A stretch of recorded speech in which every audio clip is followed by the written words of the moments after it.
চাচা, বাড়িঘর তো সাজানো কেন, হেনা কোথায়? একদিন সময় আসবে তোমার জীবনে, হয়তো তুমি এসে বলবা, চাচা বাড়িঘর তো সাজানো কেন, হেনা কোথায়? আর চাচা বলবে, বাবা হেনার তো বিয়ে হয়ে গেছে, তুমি বাস খাও, তুমি গাঞ্জা খেয়ে ঘুরে বেড়াও। এটা আমি তোমাদেরকে মন প্রাণ থেকে বলছি, যুবক ভাইরা অলওয়েজ মাথায় রাখবা, পুরুষ মানুষ যতদিন টাকা কামাই করতে পারে সবার কাছে প্রিয় থাকে, আর যেই দিন টাকা কামাই বন্ধ হয়ে যায় আপন মানুষগুলো সব পর হয়ে যায়। টাকা কামাই করো হালাল ভাবে, অনেক বেশি ব্যবসা করো, চাকরি করো, উদ্যোগ নাও, প্রতিষ্ঠিত হও জীবনে। যদি মায়ের কাছে সেরা সন্তান হতে চাও, যদি বাবার কাছে সেরা সন্তান হতে চাও, যদি তুমি তোমার স্ত্রীর কাছে সেরা স্বামী হতে চাও, যদি তুমি তোমার সন্তানের কাছে সবচেয়ে প্রিয় বাবা হতে চাও, তুমি যদি বোনের কাছে সবচেয়ে প্রিয় ভাই হতে চাও, টাকা কামাই করা ছাড়া কোনো গতি নাই। যুবক ভাইরা বলো বলো বলো। जब जेब में पैसा होता है तो पराये भी अपने हो जाते हैं, और जब जेब में पैसा नहीं होता तो अपने भी पराये हो जाते हैं।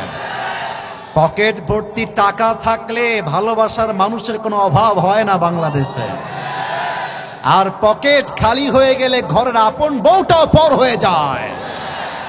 এজন্য আমি মাঝে মাঝে বলি, जब जेब में हो पैसे तो लोग पूछते हैं तुम हो कैसे, और जब तुम हो जाओगे कंगाल कोई पूछने नहीं आएगा तुम्हारा हाल।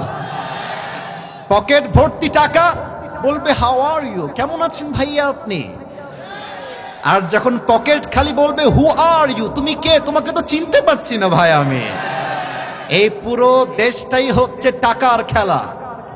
এই টাকার জন্য হাজার হাজার যুবক তার পছন্দের মেয়েকে বাংলাদেশে বিয়ে করতে পারে না, এবং এই টাকার জন্য আমি মেয়েদেরকে অসম্মান করে কথা বলছি না, সব মেয়েকে আমি আসিফ এক পাল্লায় মাপি না।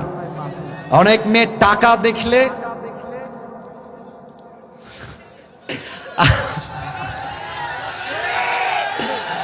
টাকা দেখলে আর সরকারি চাকরি দেখলে টাকলার সঙ্গে বিয়ের পিড়িতে বসে যায় না, এমন মেয়ে তো বাংলাদেশে নাই। আরে নাই, আরে নাই রে ভাই, থাকলে আল্লাহ হেদায়েত দান করুক, পড়েন সবাই আমিন। এজন্য আমি বলি, পকেট শূন্য থাকা অবস্থায় যে আমাকে হালাল ভাবে বিয়ে করতে চাইবে সেই তো আমার ভালোবাসা পাওয়ার যোগ্যতা রাখে, আর যে আমাকে প্রতিষ্ঠিত হওয়ার পরে চাইবে, বুঝতে হবে সে আমাকে ভালোবাসে নাই, সে আমার অবস্থানকে ভালোবেসেছে। আল্লাহ যুবক ভাইদেরকে হালাল ভাবে বেশি বেশি ইনকাম করার তৌফিক দান করুক, পড়েন সবাই আমিন।